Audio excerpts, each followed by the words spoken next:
인생 변화라는 제목으로 이 말씀을 나눕니다. 인생 변화라는 제목입니다.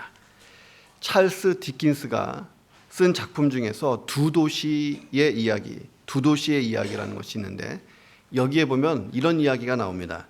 한 영국인 죄수가 프랑스 감옥에 갇혀서 오랫동안 나오지 못하고 있었습니다. 그가 고향을 떠나서 이국 땅 감옥에서 오랜 시간 동안 투옥되어 있었습니다. 언제 자유를 얻게 될지 알지 못했습니다. 아무런 희망도 가지지 못한 채 무기력하게 감옥 생활에 적응해 나가고 있었습니다. 어느덧 좁고 어두운 감방이 그의 안식처가 되기 시작했습니다. 그의 유일한 친구가 있다면 어두운 방을 걸을 때 들리는 자기의 발자국 소리, 이 소리만 자기의 친구였습니다. 자, 오랜 세월이 지나서 드디어 복역을 마치고 고향 땅 자기 집으로 돌아오게 되었습니다. 이제 더 이상 어두운 감방에 있을 필요가 없게 됐습니다. 좁은 공간에서 자기의 숨소리를 들어가며 잠을 자는 그런 비극적인 일도 이제 없습니다. 그 무엇보다도 뭐든지 할 수 있는 자유를 얻게 되었습니다. 자, 그런데 이 사람에게 주어진 이 자유를 이 사람이 온전히 활용하지를 못하는 아이러니한 일이 벌어집니다. 자기도 모르게 좁은 감방에 익숙해진 것입니다. 집에 와서 넓은 공간에 있다 보니까 넓은 집이 안정감을 주지를 못하는 겁니다. 결국 그가 어떻게 했냐면 거실에다가 벽돌을 쌓기 시작했어요. 감옥하고 똑같은 모양으로 벽돌을 쌉니다. 자신을 위하여 어둡고 좁은 감방을 거실 한복판에다가 만든 것입니다. 그리고 옛날에 했던 것처럼 그 속에서 걸어다니면서 뚜벅뚜벅하는 자기의 발소리를 듣고 안정을 취합니다. 자, 왜 이 주인공이 자기에게 찾아온 이 자유를 완전히 사용하지 못했을까? 그가요, 늘 혼자였기 때문입니다. 그의 유일한 대상자가 있다면 죄의식에 가득한 자기 자신뿐이었다 하는 겁니다. 죄인이라고 하는 자화상, 이게 떠나가지가 않으니까 큰 집에 있어도 감옥 같은 것이고 오히려 감옥이 편했던 것입니다. 이 죄인이라고 하는 자화상이 있을 일을 혐오스럽게 따라다니고 함께했다는 이야기입니다. 오늘 이 찰스 디킨스의 두 도시의 이야기에 나오는 이 사람과 똑같은 처지에 놓인 또 다른 한 사람이 있는데, 오늘 본문 성경에 나오는 삭개오라고 하는 사람이다 하는 것입니다. 자, 이 삭개오는요, 세상 기준, 세상 조건으로 보면 세상의 행복의 조건들을 다 소유한 사람이었습니다. 성경은 그를 세리장이었다라고 불러요. 세리들의 우두머리였다, 장이었다, 아주 명예를 가진 사람이다, 이렇게 얘기합니다. 또 오늘 본문에 보니까 삭개오는 당대의 부자였습니다. 부자. 자, 그런데 성경은 삭개오는 행복한 사람이었다라고 기록하지 않고 있다는 거예요. 자, 예수님은 삭개오를 잃어버린 자로 봤어요. 잃어버린 자. 자, 삭개오는 세상적인 행복의 조건들인 돈과 명예 다 가지고 있었는데 행복하지 못했다 하는 것입니다. 이유가 무엇이었을까? 자, 사람과의 진실한 만남에 목말라 있었기 때문에 갈증이 있었어요. 부자인데. 자, 그는 직업상 하루에도 수많은 사람들을 만납니다.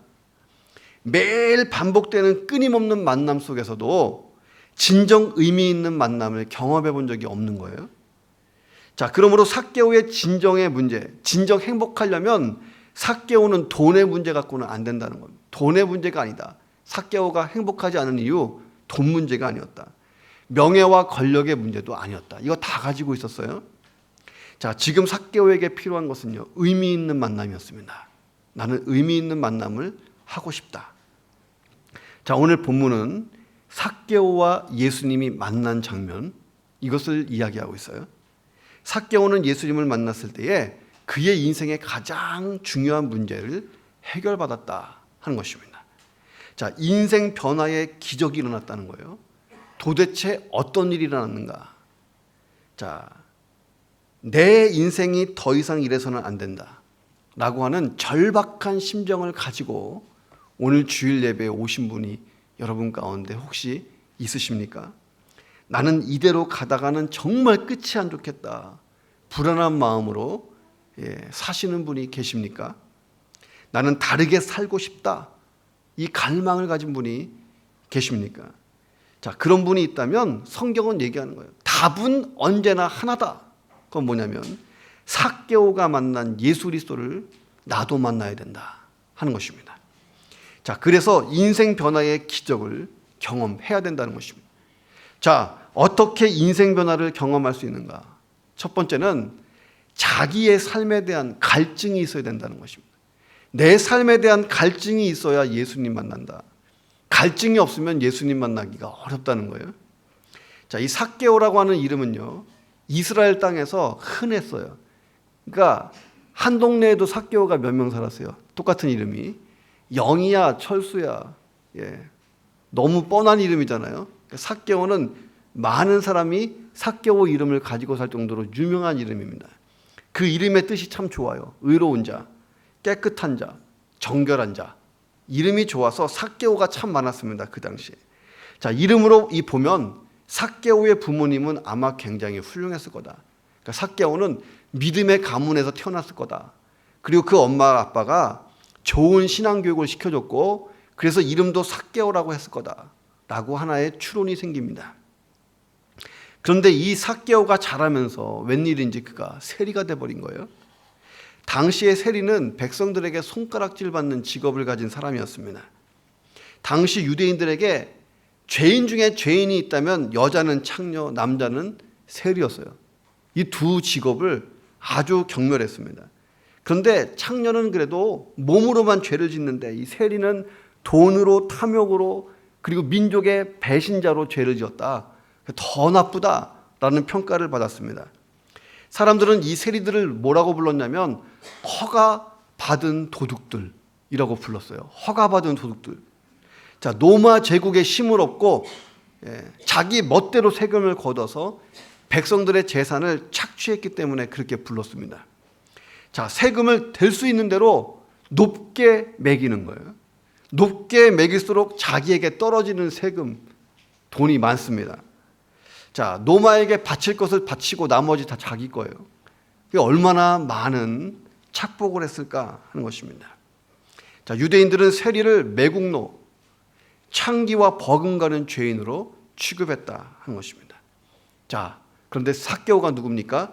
그런 불의한 세리들을 다 모아놓고 통솔하는 세리장이었다. 세리들의 우두머리였다는 것입니다. 자, 삭개오의 부모가 깨끗한 사람으로 살아라, 의로운 사람으로 살아라 해서 삭개오라고 하는 이름을 붙여줬어요. 그 부모님들은 삭개오가 하나님과 사람 앞에서 진짜 아름다운 사람이 되기를 바랬을 것입니다. 자, 그런데 삭개오가 그 아름다운 이름과 정반대의 인생을 살고 있었다는 것입니다. 로마의 식민지가 됐고 학대받고 착취당하는 자기 민족과 함께 고통하고 같이 고난을 받는 삶을 산 게 아니라 민족의 피를 빨아먹고 살았다는 거예요. 손가락질 받아도 좋다. 나는 나의 사리사욕을 채워야겠다. 동족의 피, 이 피를 빠는 세리의 길을 택했다 하는 것입니다. 그리고 열심히 세리의 일을 해서 세리장까지 승진했던 사람입니다. 삭개오는 생각했어요. 돈만 있으면 행복할 수 있다. 돈이 전부라고 생각했어요. 그는 평생 자기만을 위해 살아오고 돈과 명예를 얻기 위해서 앞만 보고 달려갔습니다. 자, 그런데 그가 원하는 것을 다 얻었음에도 불구하고 모든 것을 다 잃어버리는 불행한 사람이 됐다 하는 것입니다. 첫째는 자기 양심을 잃어버렸고 어느 순간 하나님하고도 멀어지고 그리고 나니까 이웃들하고도 담을 쌓게 된 것입니다. 자기밖에 없었어요. 그 삭개오의 넓은 큰 집에 찾아오는 이웃도 없고 친척도 없었습니다. 친구도 없었어요. 그는 언제나 죄인으로 지목받았고 사람들의 기피 대상, 경계 대상 1호였고 외톨이였습니다. 그래서 5절에 보니까 예수님이 삭개오에게 야, 내가 오늘 너의 집에서 잠자고 갈 거다 라고 말씀하시니까 펄쩍펄쩍 뛰듯이 너무너무 좋아한 거예요. 자, 삭개오가 어느 날 자기 삶에 대한 허물을 느꼈어요. 인생이 참 무상하다. 그리고 갈증을 느꼈습니다. 나는 부족한 것이 없는데도 왜 이렇게 외로울까? 힘들까? 예. 아마도 자기 자신에 대한 뼈아픈 성찰을 했던 것 같습니다. 한참 잘 나가고 있는 어느 날 갑자기 자신 앞에 딱 서게 된 거예요. 저는 지구촌에 있을 때 50대 남자들을 참 좋아했어요. 담백해. 남자가 50은 넘어야 자기 인생 앞에 자기 성찰을 시작하더라고요. 그래서 보면 그때부터 권사님들, 여자 집사님들이 힘이 더 세져요. 집에서. 남자의 파워는 확 줄고. 예배 때요, 우리 권사님들은 아멘 아멘 하고 웃지만 남자들은 아멘 하면서 우는 모습을 참 많이 봤어요. 야, 50대 남자는 눈물도 많다. 이 50대부터 이게 꺾이더라 이거다. 아마 삭개오가 50 정도 되지 않았을까 하는 생각도 저는 가져봤어요. 어느 날 자기 인생 앞에 서 보니까 허무한 거예요. 내가 누군가? 내 이름이 삭개오가 아닌가? 우리 부모님이 나에게 의롭게 살라고, 정결하게 살라고 이름을 주어줬는데 나는 뭔가? 내가 하나님을 안다고 하는 신앙인으로서 이렇게 살아도 되는가? 이런 생각이 불현듯 든 것입니다. 자기에 대해서 별 의식 없이 살다가 어느 날 세차게 몰아온 양심의 가책이 자기를 괴롭게 하는 거예요. 몇 날 며칠 잠 못 자고 갑자기 눈물이 쏟아지고 이렇게 된 것입니다. 자, 그리고 그날 이 삭개오가 겪었던 이 양심의 가책이 삭개오로 하여금 하나님께로 나아가는 전환점이 됐다. 이 본문이 그 얘기를 하는 거예요. 자, 어느 날 예수님이 여리고로 온다는 소식을 삭개오가 듣고 마음이 흥분하기 시작했습니다. 삭개오가 예수님을 만나기 위해서 돌 무화과 나무 위로 막 올라간 놀라운 일들이 오늘 본문에 기록되어 있습니다. 자, 인생의 변화는요, 내 인생에 있어서 심한 갈증을 느꼈을 때에 변화가 찾아오는 것입니다. 자, 그런 갈증이 있다면 하나님이 나를 부르는 사인이다 라고 생각하면 100% 정답이에요. 나의 인생에 갈증이 생겼다, 괴롭다, 허무하다, 외롭다, 이거 하나님이 우리를 부르시는 사인입니다. 인간관계에서 실패했을 때, 사업에서 실패했을 때에, 꿈이 좌절됐을 때에 우리에게 갈증이 생기는 거예요. 깊은 죄악에서 빠져나오지 못하고 내가 끝까지 죄를 짓고 있을 때에 이 갈증은 계속됩니다. 근심 걱정에 눌려서 아무것도 못하십니까? 모든 것이 다 좋은 상황인데 마음의 평안만큼만 없습니까? 나 자신에게 실망했는가? 지금처럼 살기 싫어서 변화를 갈망하고 있는가? 인생의 허무가 느껴지는가? 내일이 두렵고 무서운가? 죽음에 대한 공포가 있는가?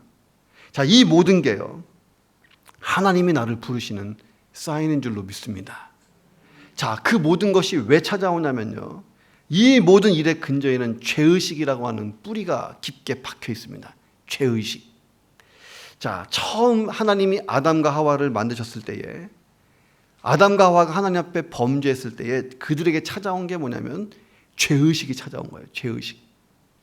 자, 그럼 죄의식이 뭐냐? 엄밀하게 얘기해서요, 죄의식이라고 하는 것은 이런 거예요. 하나님과 내가 지금 단절됐다는 것을 깨닫는 거예요. 그게 죄의식입니다.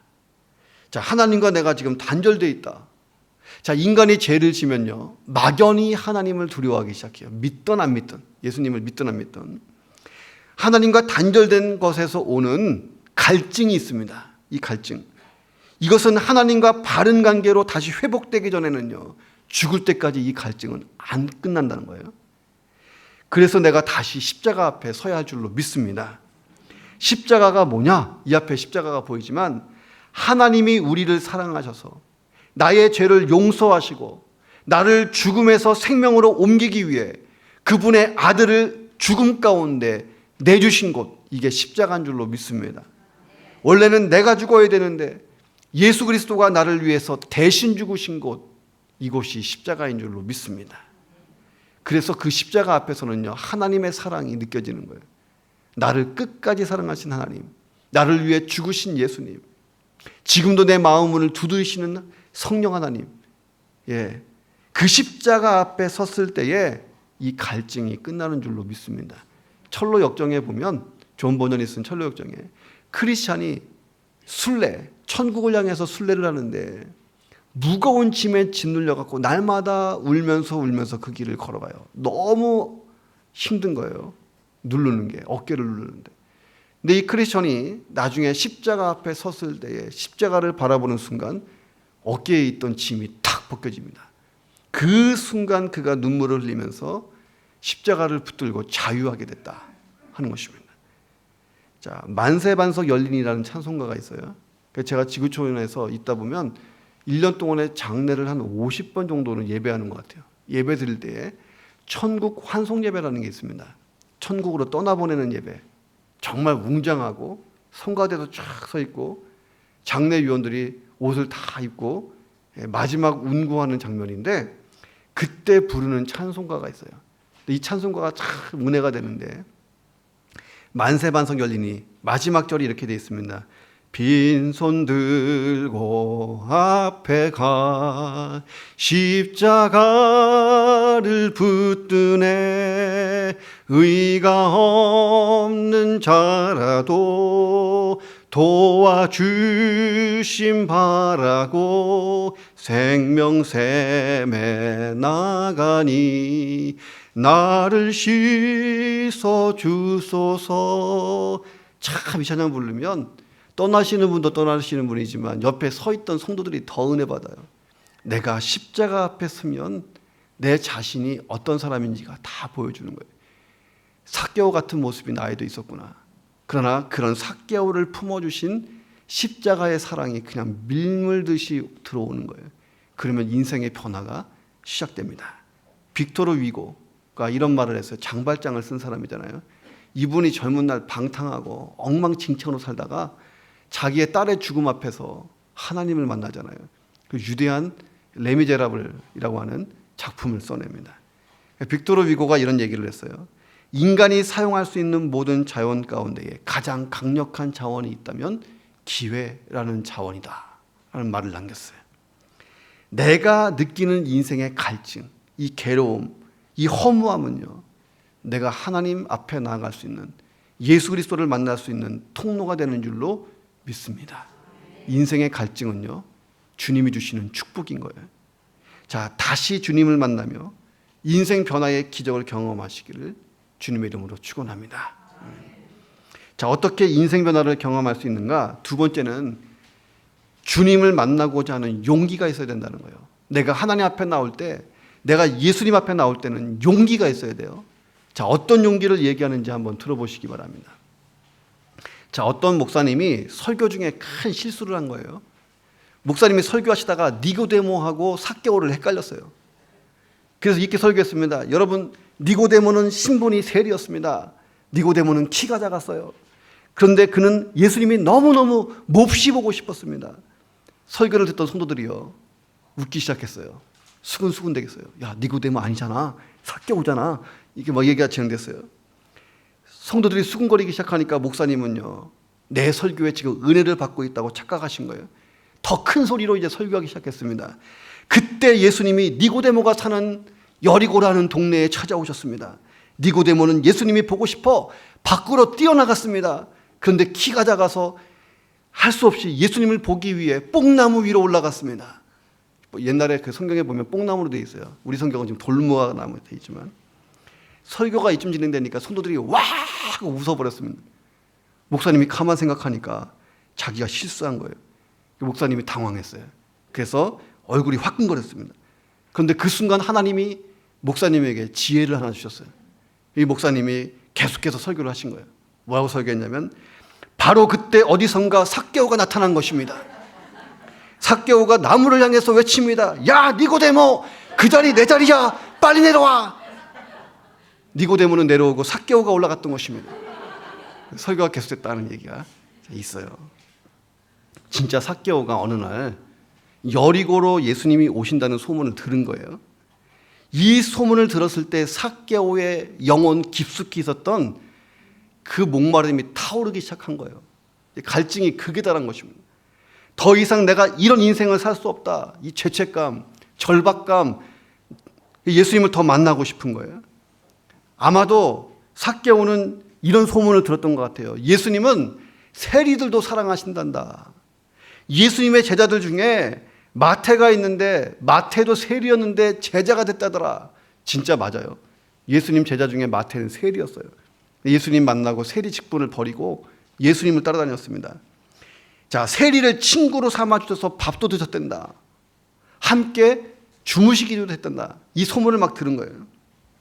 자, 그래서 나도 내 자신의 불의한 길을 그만두고 이 예수님 만나서 변화된 인생을 살고 싶다 하는 마음이 막 불길같이 올라온 것입니다.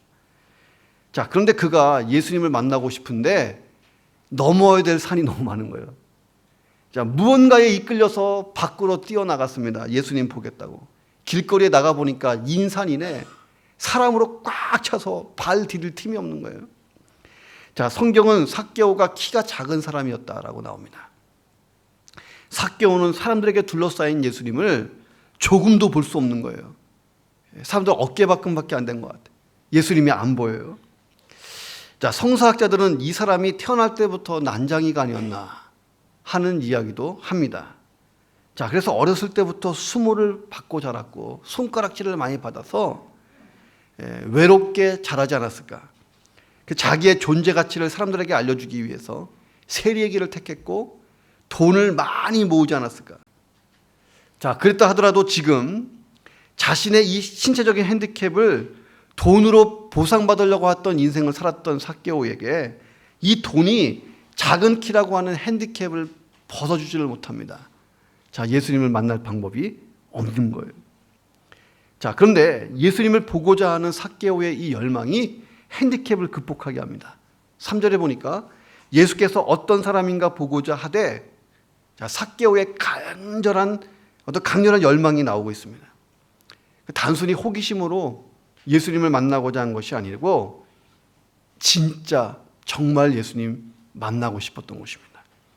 자, 그래서 지금부터 삭개오가 자기의 모든 것을 내려놓고 예수님 앞으로 나아갑니다.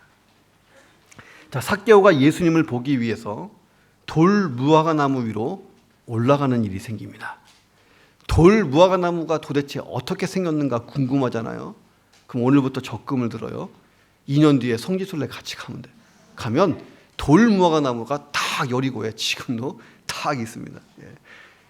제가 어린 시절에 배웠던 주일학교 찬송가 중에 이런 찬송가가 있어요. 삭개오는 엉금엉금 올라갔어요. 목나무 꼭대기로 올라갔어요. 얼마나 많이 불렀으면 아직까지 기억하고 있어요. 자, 그런데 삭개오가 이 돌 무화과 나무 위로 올라가는 게 쉬운 일이냐?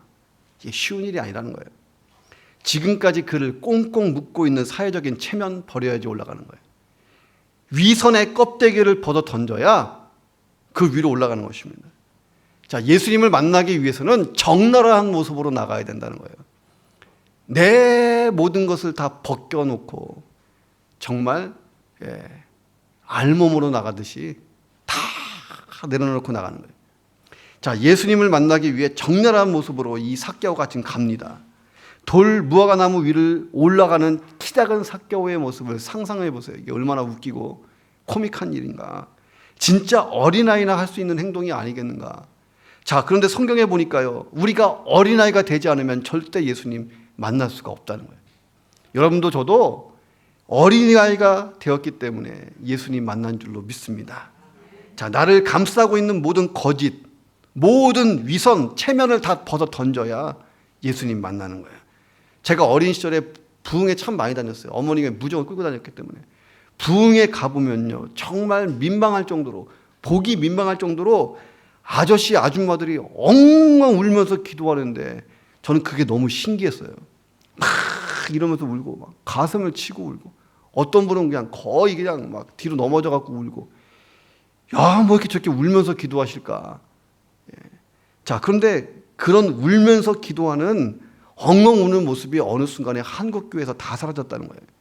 그와 동시에 한국교회가 그냥 가라앉잖아요. 자, 우리가 내 안에 있는 것이 다 보일 정도로 다 벗어 던져야 주님 앞에 일대일로 서게 된다 하는 것입니다. 그때 바로 인생 변화는 시작되는 줄로 믿습니다. 자, 오늘 본문에 아주 독특한 점이 있어요. 누가 누구를 기다리고 있었습니까? 삭개오가 예수님을 기다리고 있었어요. 자, 그런데 막상 누가 누구를 먼저 불렀는가? 예수님이 삭개오를 먼저 불렀습니다. 이게 오늘 본문의 하이라이트예요.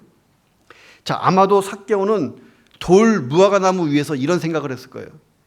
예수님을 기다리면서 이 생각을 한 겁니다. 자, 저기에 있는 예수님의 행렬이 이 앞에 지나갈 때 내가 소리 질러야지. 예수님 하고 소리 질러야지. 그런데 어떻게 부르면 좋을까? 걱정이 되는 거예요. 수많은 방법과 생각들이 삭개오 머릿속에 막 지나갑니다. 자, 그렇게 지나가는 예수님을 부르기 위해서 초조하게 기다리고 있었어요. 자, 그런데 예수님이 코앞에 와서 자기가 예수님을 부르려고 하고 있는데 예수님이 먼저 삭개오야 하고 부른 이 상황. 이게 삭개오에게 얼마나 충격적이었겠어요. 내 이름 어떻게 아시지? 뿐만 아니라 내가 부끄럽게 부르려고 했던 예수님이 거꾸로 나를 우렁차게 불러줬잖아요. 삭개오야 하고 불렀어요. 토미 워커 씨가 쓴 유명한 복음성가가 있습니다.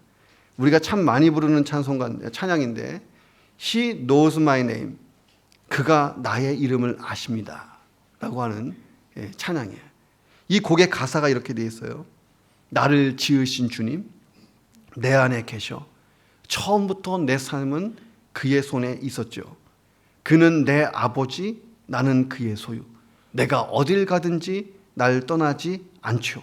내 이름 아시죠? 내 모든 생각도, 내 흐르는 눈물 그가 닦아 주셨죠. 내 이름 아시죠? 내 모든 생각도 아바, 아빠라고 부를 때에 그가 들으시죠 라고 하는 복음송이에요.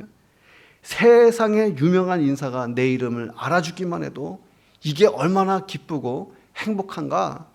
자, 그런데 세상 만물을 창조하신 하나님, 그 주님이 나를 아신다. 그래서 내 이름을 불러주신다면 이게 얼마나 감격스럽습니까? 자, 누구도 삭개오가 뽕나무 위에 있다고 예수님에게 말해준 사람이 아무도 없어요. 자, 근데 예수님이 먼저 삭개오를 발견합니다. 자, 더구나 뽕나무 속에 있는 삭개오가 잘 보이지 않습니다. 사실 삭개오가 올라간 뽕나무는 우리나라의 뽕나무와 너무 달라요. 자, 우리나라 말로는 뽕나무라고 되어 있지만 사실은 돌무화과 나무입니다. 이스라엘 땅에 가서 돌무화과 나무 보면요, 최소 7m에서 10m예요. 높이만. 그런데 이 돌무화과 나무의 특징이 뭐냐? 잎이 무성합니다. 호박잎보다 더 커요. 잎이 너무 무성해서 꽉 차 있기 때문에 사람이 나무 속에 들어가면 그 사람이 절대 안 보여요. 나무 위에 있는 사람은요, 잎사귀를 벌리고 밑을 봐야 돼요. 자, 삭개오가 잎사귀를 벌리고 예수님을 고개만 빼꼼 내밀고 보고 있는 상황. 자, 나무 밖에 있는 사람은 무성한 잎 때문에 아무것도 안 보이는 상황. 자, 그런데 예수님이 삭개오 가까이에 와서 밑에서 위를 바라보시면서 삭개오야 했던 거예요. 이 상상이 되십니까? 자, 삭개오는 나무 위에 숨어 있듯이 안 보이는데 예수님이 마치 삭개오를 발견했듯이 똑바로 위를 쳐다보고 말씀하십니다. 삭개오야, 속히 내려와라. 내가 오늘 밤에 너네 집에서 잠자고 와야겠다. 감격했습니다.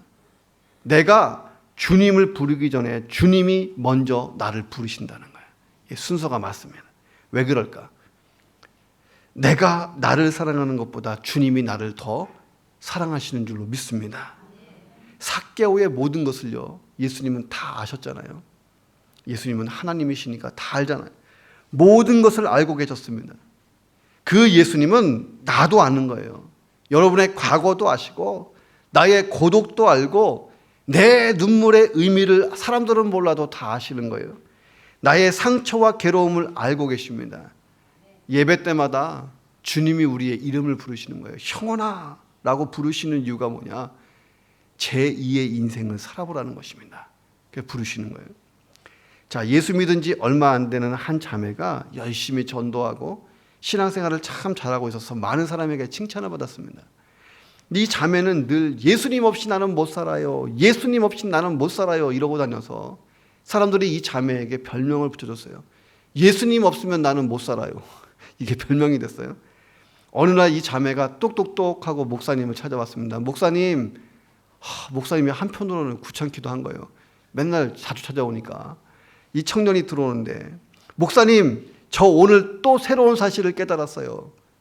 그 목사님이 너 예수님 없이 살 수 없다는 그 얘기 할 거지? 라고 물어보시니까 아니요. 새로운 사실은요. 예수님도 나 없이 못 사신대요. 이거 깨달았다는 거예요. 예수님도 나 없이 못 사신다. 여러분 믿으십니까? 예. 내가 예수님을 필요로 하는 것 이상으로 예수님도 나를 필요로 하신다. 야, 그렇다면요. 모든 것을 좀 벗어 던지고 어린아이처럼 예수님 앞으로 나아가서 내 인생을 변화시키려는 그분의 손에 붙들려 보시기를 주의 이름으로 축원합니다. 자, 어떻게 변화를 경험할 수 있는가? 인생 변화. 자기의 것을 포기하려고 하는 결단이 있어야 된다는 겁니다. 내 것을 포기하려고 하는 결단. 1930년과 1940년대를 주름잡았던 미국의 부자들이 어떻게 인생을 끝냈는가를 조사한 연구 보고서가 있어요. 세계 최강의 철강회사 회장이었던 찰스 스왑은 5년 동안 빌린 돈을 갚다가 빈털터리로 죽었다라고 나옵니다.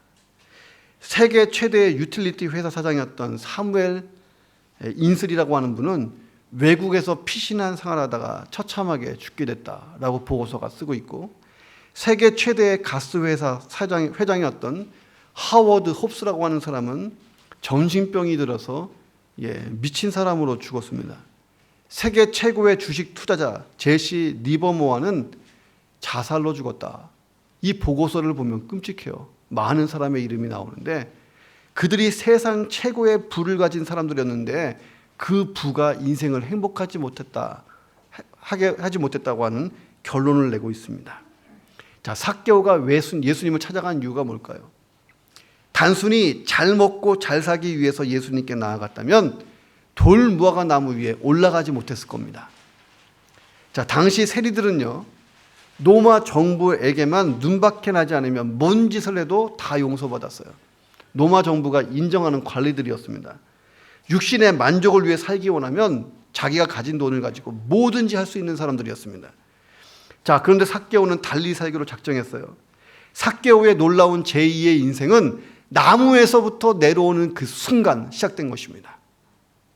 삭개오가 나무에서 내려오니까 예수님이 삭개오를 끌어안아주고 이제 삭개오의 집으로 같이 가시는 거예요. 그러니까 주변에 있는 사람들이요, 웅성웅성 시끌벅적 떠들기 시작합니다.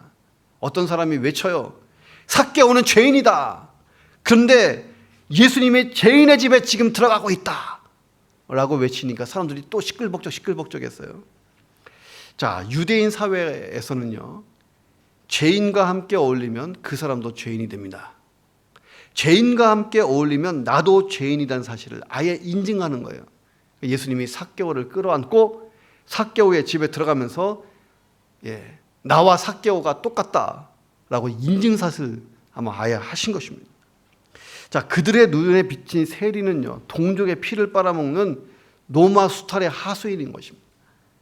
반역자, 변절자, 매국노였습니다. 이교도들과 함께 매일같이 어울리는 아주 불결한 사람, 부정한 사람이 세리였습니다. 삭개오는 수많은 사람들이 비난하는 소리를 들으면서 예수님의 손을 잡고 자기 집에 들어간 거예요. 그리고 도란도란 밤새워서 예수님과 대화를 나눴습니다. 예수님과 함께한 저녁 식사라는 책이 있어요. 안 읽어봤다면 꼭 한번 읽어보세요. 참 좋은 책이에요. 자, 유대 사회에서요, 죄인과 함께 어울리면 자기도 죄인이 된다. 예수님은 기꺼이 낮아지신 것입니다. 그리고 밤새도록 삭개오의 변화에 함께 하신 것입니다. 자, 예수님과 함께한 하룻밤, 삭개오에게 어떤 변화가 있습니까? 삭개오에게 먼저 무거운 죄책감이 떨어져 나갑니다. 진정 자유를 느꼈어요. 태어나서 한 번도 느껴보지 못한 참 자유를 얻게 됩니다. 삭개오를 그동안 붙잡고 있었던 것은 죄책감이었어요. 부정한 방법으로 부자가 되긴 했지만 이게 늘 양심에 걸렸습니다. 마음속 깊은 곳에 두려움의 실체가 있었는데 그것은 죄의식이었습니다. 죄를 지으면 반드시 죄책감이 생겨요. 죄책감에 눌려 살면 자유하지 못합니다. 그런데 예수님 앞에 나오면 이 죄책감부터가 사라지는 줄로 믿습니다. 찬송가 가사 중에 있잖아요. 예수 앞에 나오면 모든 죄 사하고 주의 품에 안기어 편히 쉬리라. 한 번도 자기 생에 느껴보지 못했던 편안함, 이 심리적인 자유, 놀라운 자유를 삭개오가 맛본 것입니다. 예수님과 함께한 그날 삭개오에게 또 하나의 변화가 일어났어요. 그것은 삶의 의미에 대한 재해석입니다. 내가 인생의 의미를 다시 해석하는 거예요. 지금까지 삭개오는 돈만 벌면 잘 살 수 있다, 이게 인생관이었습니다. 그런데 돈은 많고 먹고 사는데 지장이 없는데 행복하지가 않았어요. 그래서 이 삭개오가 깨달았습니다. 돈만 가지고 살 수 없는 게 있다. 이것을 하룻밤 동안에 깨달은 것입니다. 예수님 앞에 서 있으니까 예수님보다 소중한 게 없었던 것입니다.